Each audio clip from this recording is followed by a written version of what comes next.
और आज मैं बहुत दूर की नगरी में जाने वाला हूं और आप लोगों को बता देता हूं, जैसे कि गांव का जो है मुखिया नहीं है, मतलब पदी पे नहीं है, या घर का मुखिया हो, घर का मुखिया सही ना हो, या घर का मुखिया हो ही ना, तो घर कैसे चलेगा, है ना। अगर मुखिया ही ना हो, मेन परिवार का मुखिया ही ना हो, और फिर वो हो जाता ना, तितर बितर बोलते हैं जिसको, कि इधर उधर परिवार बिखर जाता है या गांव बिखर जाएगा अगर मुखिया ना हो तो, है ना। सुबह के ठीक दोस्तों 8 बज चुके हैं, मौसम काफ़ी प्यारा हो चुका है और भाई नीचे नीचे पहाड़ियों में जो है धुआं धुआं दिख रहा है भाई चारों तरफ। ये देखो, तो लगातार सड़कों पे काम चल रहा है, बड़े बड़े डंपर ट्रैक्टर जेसीबी चल रहे हैं, धूल ही धूल हो रहा भाई दोस्तों, बहुत ज्यादा प्रदूषण हो रहा है। जितना ज्यादा फायदा उतना दुगना नुकसान। और आज भाई दोस्तों मैं कहाँ जाने वाला हूँ, मैंने अपने घर वालों को भी नहीं बता रखा, किसी को नहीं बता रखा है, और किस वजह से मैं घर से निकल पड़ा हूँ। ऊपर दुकान की साइड आ चुका हूँ, काफी सारे लोग दिख रहे हैं, दादा लोग आज पता नहीं सुबह सुबह आगे। अरे बाबा, अच्छा बच्चों को छोड़ना है भाई साहब। ट्रक इतने करीब से गुजरी ना, ऐसा लगा कि उड़ गया मैं, बच गया। पर ये देखो तो कुणखेत में भी जाम लगता है भाई दोस्तों, देख लो, घाम भी लगता है यहाँ पे और जाम भी लगता है ऐसे भाई। लगभग दोस्तों 35 किलोमीटर का सफर तय करने के बाद ठीक अपने जो है तहसील ब्लॉक भी यही है हमारा, गैरसैंण में पहुँच चुके हैं। बाकी भाई इधर से आप लोगों को खूब जो है भीड़ भाड़ दिख रही होगी, उधर को जा रहे हैं, तो ये जा रहे हैं तहसील में, क्या काम से जा रहे हैं इनके साथ अभी जो है मैं भी जाऊँगा भाई। बाकी अपने भाई लोग भी लगे हुए हैं यहाँ पे काम पे। राम राम भाई साहब, क्या हाल चाल है? तो ठीक चल रहा कारोबार? बढ़िया चल रहा है। उस्ताद लोग कहाँ हैं हमारे?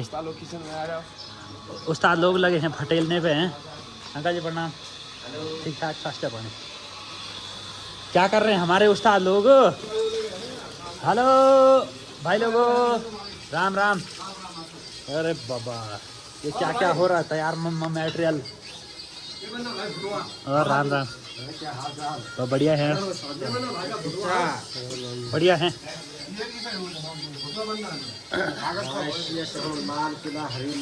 लाल पीला हरा नीला सब हो रहा ना? चलो बढ़िया बढ़िया। चलो कैसा कैसा रह रहा फिर एक्सपीरियंस? हाँ भलो चल रहा है, चलो बढ़िया है।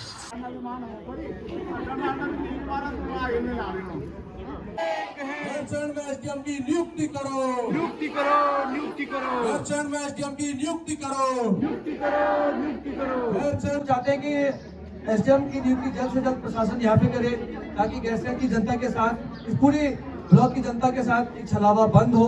हमने विधायक यहाँ पर चुना, 3 बार हमने विधायक चुन के भेज दिया माननीय नोटियाल को।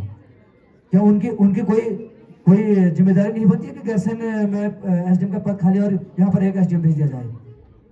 3 बार के विधायक की इतनी अपनी सरकार में नहीं चलती है, तो चुल्लू भर पानी लो, डूब जाके मर जाओ उसमें। एक विधायक को इतनी शर्म आनी चाहिए पर तो गैरसैंण आने में। मैं गैरसैंण की जनता के बीच में जा रहा हूँ तो किस मुंह लेकर जाऊंगा, क्योंकि वहां पर एक जो सक्षम अधिकारी होता है, जिसके कहने पर रोडों से लेकर स्कूलों से लेकर तमाम पूरे 95 ग्राम सभाओं के सारी समस्याओं का समाधान होता है। इस विकास खंड में 95 ग्राम सभाएं हैं। इन 95 जो ग्राम सभाएं हैं, इनके विकास कार्य को यहाँ के जो बच्चे नई नियुक्तियों पर, जिनकी नई नियुक्तियां हैं, चाहे वो आर्मी में हो, चाहे वो सिविल सेवा में हो, चाहे वो किसी भी क्षेत्र में हो, काउंटर साइन की जरूरत पड़ती है। और काउंटर साइन में एसडीएम के साइन होते हैं, काउंटर साइन कौन करेगा बाकी? और एसडीएम साहब यहाँ है ही नहीं। यहाँ से कल पे आ जाओ तो एसडीएम साहब छुट्टी पे हैं। उसके बाद पता लगा कि चार्ज कभी थराली वाले को, कभी नोटी वाले, सॉरी ये पोखरी वाले को है। आम जनमानस को तो ये पता होता ही नहीं है कि कब किसको चार्ज मिला है। मैं खुद बता रहा हूँ कि मेरा खुद भतीजा था, अग्निवीर में भर्ती हुआ था। मैं खुद उसके डॉक्यूमेंट को बनाने के लिए यहाँ से कड़प्यार भागना पड़ा। पता चला कड़प्यार में ये नहीं, फिर पोखरी जाना पड़ा साइन करने के लिए, क्योंकि 3-4 दिन बाद ज्वाइनिंग थी। मतलब इसमें हम ही नहीं, इसमें सारी जनता, पूरी गैरसैंण की जनता इसके शिकार हो रहे हैं, संघर्ष कर रहे हैं। चाहे गैरसैंण में एसडीएम हो, चाहे यहाँ पर स्वास्थ्य सुविधाओं को लेकर हो, हम लोग लगातार अपनी लड़ाई लड़ते रहते हैं। कल का अखबार में पढ़ रहा था, उसमें ये लिखा था कि गैरसैंण के अस्पताल के उद्घाटन की तैयारियां चल रही है। तो हमने भी पत्र के माध्यम से सरकार को स्पष्ट कर दिया है कि गैरसैंण के उपजिला अस्पताल का उद्घाटन करने कोई भी नेता मंत्री ना आए। अगर बिना ऑपरेशन थिएटर और बिना जनरल सर्जन के उस अस्पताल का उद्घाटन हुआ तो उस मंत्री को हम गैरसैंण से जाने भी नहीं देंगे और उद्घाटन भी नहीं करने देंगे। ये हमारे साफ काम है। यहाँ पर केवल खाली बिल्डिंगों का उद्घाटन करने आप नहीं आए कहीं तो ही बेहतर है।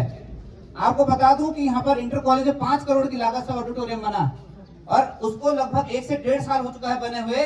और जब हम उस ऑडिटोरियम में हमने 25 जो दिसंबर है उसमें कार्यक्रम करने की अनुमति मांगी तो उन्होंने हमको ये बोला कि इसमें कार्यक्रम अनुमति हमको देने की अनुमति नहीं है, क्योंकि इस ऑडिटोरियम का अभी तक उद्घाटन नहीं हुआ है।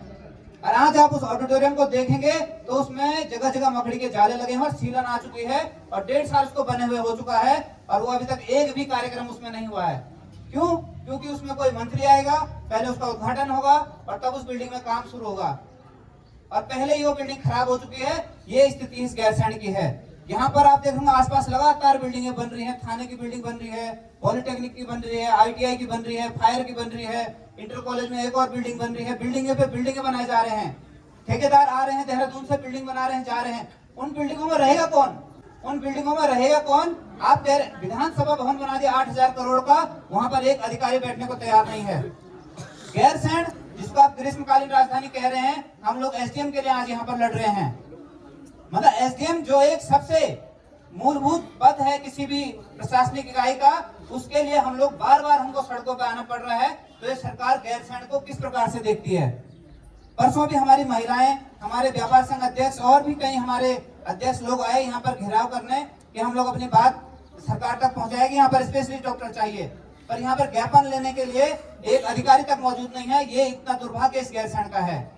यहाँ पर SDM नहीं है, तहसीलदार जो है हमारे अभी अस्वस्थ होने के कारण मेडिकल लीव पर हैं, नायब तहसीलदार यहाँ पर मौजूद नहीं है, यहाँ पर खंड शिक्षा अधिकारी नहीं है, यहाँ पर तमाम अन्य विभाग, अगर आप एक तरफ से घूमना शुरू करोगे आधे विभागों में जो कुर्सियां हैं कार्यालय में ताले लगे हैं कि अधिकारी यहाँ पर मौजूद नहीं है।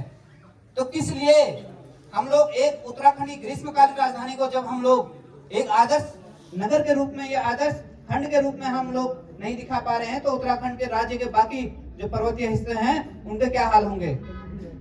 कुछ दिन पहले यहाँ पर फरसों में एक एक्सीडेंट हुआ, एक मासूम ने अपनी जान गंवाई। तो आप देखिए कि हॉस्पिटल तो उसको लाए, एयर एम्बुलेंस की व्यवस्था करने के लिए अगर यहाँ पर उप जिला अधिकारी होता तो कहीं ना कहीं प्रशासन में बात होती है, उसको एयरलिफ्ट किया जाता।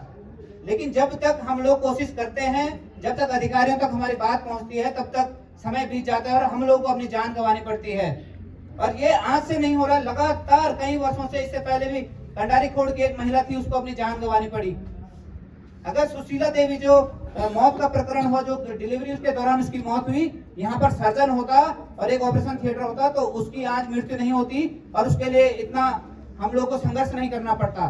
तो कई मौतें तो हमारी जो अव्यवस्थाएं हैं उसके चक्कर में हो रही है। तो ये सब देखते हुए हमने ये फैसला किया है, क्योंकि हमारे जो नेता हैं, जो हमारे अधिकारी हैं, वो ये कह रहे हैं गैरसैंण ग्रीष्मकालीन राजधानी में हमें ठंड लगती है, वहाँ पर ऑक्सीजन की कमी है। तो क्या गैरसैंण या पर्वतीय अन्य चाहे पिथौरागढ़ हो, उत्तरकाशी हो, वहाँ पर लोग सांस नहीं ले रहे हैं, वहाँ पर लोग ठंड में नहीं रह रहे हैं? जब तक हमारे अधिकारी नेता इन विधानसभा, इन उच्च हिमालय क्षेत्रों में नहीं रहेंगे, उन्हें ये पता नहीं चलेगा यहाँ पर जो लोग रह रहे हैं वो कैसे रह रहे हैं, यहाँ पे जो कर्मचारी नौकरी कर रहे हैं वो कैसे कर रहे हैं। आप देहरादून के इसी कमरों से आप लोग आदेश जारी कर रहे हैं कि विधानसभा भवन 4 दिन के लिए चलेगा। आपकी पानी की बोतलें देहरादून से आ रही हैं, आपके हीटर देहरादून से आ रहे हैं, आपका खाना बनाने वाला देहरादून से आ रहा है। तो आप यहाँ पर आ किस लिए रहे हैं? आप तो यहाँ लोगों की समस्याएं या इस पहाड़ के दर्द को समझने नहीं आ रहे हैं, आप लोग अपना मनोरंजन के लिए यहाँ पर आ रहे हैं। तो हमने स्पष्ट रूप से कह दिया है आज ही कि यदि SDM की नियुक्ति नहीं होती और ऑपरेशन थिएटर के लिए पैसा जारी सरकार नहीं करती विधानसभा सत्र होने से पहले, तो 9 तारीख से सत्र है, 8 तारीख को हम विधानसभा भवन का घेराव करेंगे, हम लोग दिवाली खाल में जाम लगाएंगे। किसी भी नेता हो या मंत्री हो या अधिकारी हो, उसको विधानसभा के अंदर नहीं जाने देंगे। और अभी जो है तहसील में मेरा काम भी था और SDM साहब है ही नहीं वहाँ पे, क्या ही बोले है ना। तो भाई कागज वापस आ गए हैं। अभी जसपाल भाई का भी काम चल रहा है, अभी उन्होंने भी पकड़ा हुआ है भाई एक रसीद जैसा हाथ पे। योगेश भाई भी बहुत बुजुर्ग हो चुके हैं, बाल उखड़ गए पूरा शरीर के, भाग गया अंदर। अब थोड़ी देर जो है दोस्तों हम लोग तहसील में गए और फिलहाल मैं यहाँ पे आ रखा था जहाँ पे नगर पंचायत का ऑफिस है। यहाँ पे जो है अध्यक्ष साहब से भी मुलाकात की, तो जो है उन्होंने कहा कि भाई एक मौका आपको भी दिया जाएगा जो है गांव से बाहर निकलने का, है ना। मतलब जो चित्रकारी है, पेंटिंग वर्क करना है, तो वो हमें भी मिला है। अब देखते हैं परसों से हम लोग भी जो हैं गैरसैंण ब्लॉक में थोड़ा बहुत काम की शुरुआत करेंगे। कैसा कैसा होता है, बड़े बड़े पेंटर जो हैं, मतलब जो वो हैं चित्रकार, तो भाई हम तो गांव से निकले हुए छोटे पेंटर हैं, तो बड़े पेंटरों के साथ काम करेंगे, थोड़ा कुछ सीखने को मिलेगा। अभी दोस्तों शाम का समय हो चुका है, उधर से हम लोग भी पहुंच चुके हैं, अभी जस्ट अब भी पहुंच रहे हैं। और दिन ये देखिए भाई थोड़ा सा रह रखा है धार पार होने के लिए। डॉगेश भाई भी आ रखे हैं यहाँ पे मिलने के लिए। लो डॉगेश भाई को सुसु भी लगी है। क्या हाल चाल है? सब बढ़िया। ये देखो खुजली इसका भी तो रखा मैंने, इसका नाम हर बार आप लोगों को खुजली करते हुए दिखेगा ये। चल डाल दे, क्या हो गया? तिरपाल डाल दे उसमें। जैसे ही गांव मुल्क की तरफ आ रहे हैं ना, बहुत ज़्यादा ठंडा होने लग जा रहा है। बाकी जैसे गैरसैंण में जाते हैं ना यार, अजीब सी फीलिंग आती है, मतलब जैसे शहरों की फीलिंग आती है ना, कि मतलब हर जगह लोग चल रहे हैं, इधर उधर भाग दौड़ रहे हैं, लगे हैं सब लोग अपना अपना काम करने पे। और जैसे गांव में आते हैं तो मन इतना शांत हो जाता है ना, बिल्कुल सुकून की बिल्कुल। और आज सुकून के साथ साथ मर भी गए थे। वो कैसे कि हम लोग ठीक धारा पानी से ऊपर आ रहे थे। 3 लड़कियां थी, है ना? 3 लड़कियां 1 लड़का। 3 लड़कियां थीं, और शायद या तो यार किसी को तो छोड़ने आया था वो लड़का। उसको मतलब हो सकता है 18 साल भी नहीं हुए होंगे उसको पूरा, है ना? तो भाई मैं बताऊंगा, बाल बाल बचे भाई दोस्तों आज। उसने क्या किया कि वो बैग करके ला रहा था, वो नीचे को ले जा रहा था। पहले वो ऊपर छोड़ने आया होगा, उसने वहाँ पे छोड़ा, अब वो नीचे बैग करके ला रहा था। और उसने क्या किया, जिधर हम थे उधर ही रेस दबा दी, और वो सीधा इतनी स्पीड से आया स्कूटी लेके हम पे, और भाई मैंने थोड़ा हल्का रेस दे दिया यार, हम आगे आगे। तो इस प्रकार भाई बच गए आज सच में। पीली प्लेट की नंबर प्लेट थी उस स्कूटी की। भाई साहब बाल बाल बचे। ये तो कांप गया था बल, इसको तो कंपन होने लगे, रोहित को कंपन होने लग गई थी बल। और भाई ये होता है कि हम लोग चाहे कितना भी सेफली चलाएं, है ना, दूसरा उद्घाटन कर ही देता है। और आज सच में हो गया था उद्घाटन ढंग से, है ना। तो भाई अगर किसी के छोटे बच्चे स्कूटी वगैरह चलाते हैं तो थोड़ा ध्यान दे सकते हैं भाई अपने बच्चों पे, है ना, सड़क पे वो किस तरह चल रहे हैं। अब जैसे लाइव कैमरा रहता तो तब पता लगता ना, अगर कैमरा रहता बाइक के आगे तो 100% उसमें तो बढ़िया तरीके से कैप्चर होता कि कैसे वो स्पीड सीधा हमारे पाँव तक आया। वापिस भाई दोस्तों अपने कुटिया में पहुंच चुका हूं। बाकी जो है मैं नहीं था भाई आज की, जो है उधर जो है अध्यक्ष साहब का भी फ़ोन आया था मेरे को, और उनसे भी मुलाकात हो गई थी। और वहाँ पे जो है मेन जो है SDM नहीं है, तो ब्लॉक के मेन अधिकारी नहीं है, मतलब ब्लॉक के मेन मुखिया, तहसील के मेन मुखिया अब वहाँ पे हैं ही नहीं। तो भाई वही होता है, जैसे गांव में मुखिया नहीं रहेगा, परिवार में मुखिया नहीं रहेगा, तो होता ही है कि मतलब काम तो चलता रहेगा, ठीक है, काम तो चलेगा, लेकिन उस हिसाब से नहीं चलेगा जिस हिसाब से मुखिया बताता है। तो इसीलिए लोग बैठे थे वहाँ पे, लोगों ने आंदोलन किया कि मतलब SDM आना चाहिए भाई वहाँ पे, और ज़रूर आना चाहिए। जब SDM ही नहीं होगा तो हर कागजात में तो SDM साहब के जो है साइन चाहिए। तो मैंने भी दे रखा था एक कागज़ जो है साइन करने के लिए, मेरा भी था एक कागज़, तो वो अब जब है ही नहीं तो कहाँ से साइन होगा, है ना। तो अभी कुछ दिन बाद हो जाएगी शायद नियुक्ति वहाँ के लिए SDM की। पता नहीं क्या क्या होता है, हम लोग तो लास्ट गांव में, हम लोगों को उतना खबर सार पता भी नहीं चलता है। बाकी जितना पता चलता है उतना मैं आप लोगों को भी बता देता हूँ। रात के भाई दोस्तों ठीक 10:30 बज रहे हैं, और ये देखो अभी देखो सुअर ने यहाँ पे खोद रखा है, यहाँ पे खोद रखा है अब्बी का। जैसे मैं बाहर आया ना, ये तो इधर भाग गया, ये तो इधर भाग गया। ये देखो यहाँ पे देखो मिट्टी अभी का खोद रखा है।